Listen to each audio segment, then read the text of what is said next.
it's that saboteur that pops up, and it's the loudest voice in everybody's head that pops forward when you go to say, oh, I want to go start a business. I want to go start a product. I want to go start a coaching business. I want whatever it is. And then all of a sudden it's that one saboteur that comes forward and says, no, you can't do that.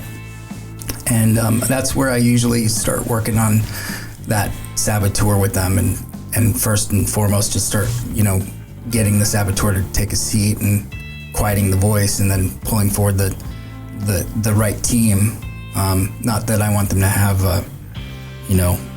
many voices in their head and start, going to a different place, but we want to pull the positivity out of that and work on that. And then once they have that as a skill, then we can create from there the right mindset.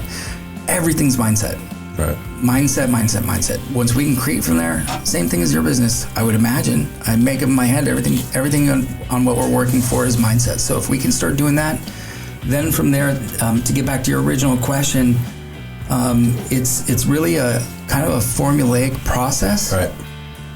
There's about 6 different touch points, 6 different things that we need to go through to get them there. You actually mentioned one of them, and I'll get there. The first one is mindset. The second one is building on their personal brand, which is what is your story. The third one is what is your niche? And I'm a sub-nicher.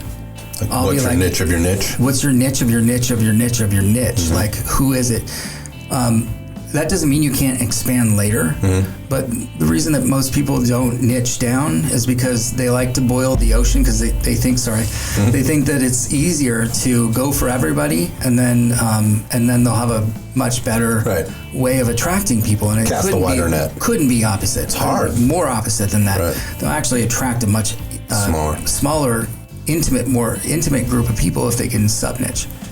And then the next one is creating a way of attracting people in through a dialogue, which I call the HH sales script, which will allow them to have a conversation that actually works. Right. And so it would take us another 2 hours to actually talk it through, but there's a way of actually... There's a dialogue. Creating a conversation. It's a human-to-human conversation. Like, you actually have to talk to people. I know it sounds hard, but... do it. Like, these things are not just email systems. These phones are phones. So get on them and talk. Right. Do it. And so write down 20 names, call them, get on the phone. Don't expect anything in return, and just talk to people and ask them if you can talk to them for like 90 minutes and give them a lot of value and give. And watch what happens after 20 phone calls. I guarantee you something's going to happen, and see what happens. Right. I guarantee something. With no expectation. No expectation. Just go in and give. Go and do it. Have an impact. Attempt to have an impact with no expectation. See what happens. I'll leave it there. Right.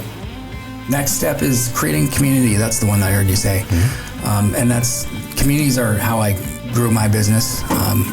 You had mentioned that too, and I think community is the key to everything. And you make communities, you build communities. I'm in love with Facebook communities. I think Facebook communities for now, and I can move a community, from here to one there, platform to the next. Anywhere. Yep. They'll follow wherever the community is going. But right now, you can grow a community and have a community build itself, co-create a community, and have business pouring in through the right community. And so I teach people how to do that. And you can run out and do a free community today. So it's great. And then the next one is just creating momentum. What do you do with all this once you have it? You got to do something with it. You got to document it. Yep. You got to capture the case studies. You got to, get referrals and do all this stuff with it. So it's so that you don't have to constantly chase it. Create life balance. Yep. You don't want to continue to put weight on. You got to do it in a way that you're going to have more hours with your children and build things on top of it. So, what does that all look like after this?